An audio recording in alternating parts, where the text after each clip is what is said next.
বন্ধুরা, 18 বছর পর ট্রফি জেতার খুশিতে বিরাট কোহলি মাঠেই কেঁদে শুয়ে পড়ে। আর কেনই বা কাঁদবে না বলুন?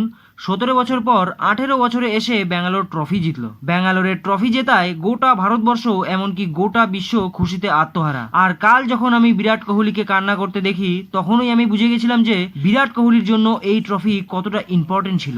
আর ব্যাঙ্গালোরের ফ্যান বেস এত তাগড়া যে ইংল্যান্ডের প্রধানমন্ত্রী ঋষি সনাক ইংল্যান্ডের সমস্ত কাম ধান্দা বাদ দিয়ে এসে ফাইনাল ম্যাচ দেখছিল, তাও আবার শুধু বিরাট কোহলির ব্যাঙ্গালোরের টিমের জন্য। আর ঠিক এই সব হওয়ার 4 ঘন্টা আগে ব্যাঙ্গালোর এবং পাঞ্জাব দুই টিমেরই ক্রিকেট ভক্তদের পেছনটা ফেটে হা হয়েছিল। তবে পাঞ্জাব কাল যখন প্রথমে টসে জিতে ফিল্ডিং নেয়, তাদের কাছে সুযোগ ছিল কালকের ম্যাচ জেতার। তারপর ব্যাঙ্গালোরের বিরাট কোহলি আর ফিন সল্ট এসে ভালো খেলা তো শুরু করে, কিন্তু সল্ট 16 রানের মাথায় আউট হয়ে প্যাভিলিয়নে ফেরে। তবে পাঞ্জাবের বোলাররা প্রত্যেক 1-2 ওভার পর পরই ব্যাঙ্গালোরের উইকেট নিয়েই যাচ্ছিল কাল ক্রমাগত।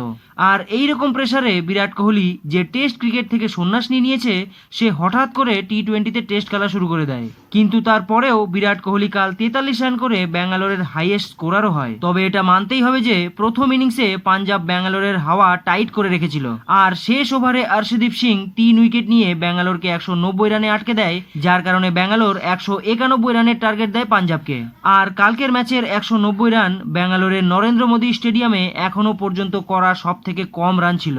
ঠিক তারপরে পাঞ্জাব যখন চেস করতে আসে, পাঞ্জাবের ওপেনাররাও ভালোই খেলা শুরু করে, কিন্তু ফিন সল্ট একটি মারাত্মক ক্যাচ ধরে খেলা ঘুরিয়ে দেয়। তারপর জশ ইংলিশ আর প্রাক-সিমরন সিং ভালো পার্টনারশিপ তো করে, কিন্তু যখন ওই কুনাল পান্ডিয়া বলে আসে, তখন তাদেরও আউট হয়ে প্যাভিলিয়নে ফিরতে হয়। ঠিক তারপরে রোমারিও শেপার্ড এসে যখন শ্রেয়াস আইয়ারকে আউট করে, তখন পাঞ্জাবের মামলা ওখানেই অর্ধেক শেষ হয়ে গেছিল। আর বাকি অর্ধেক মামলা ভুবনেশ্বর কুমার 1 ওভারেই 2 উইকেট নিয়ে খতম করে দেয়, যার কারণে পাঞ্জাব মাত্র 6 রানে হারে।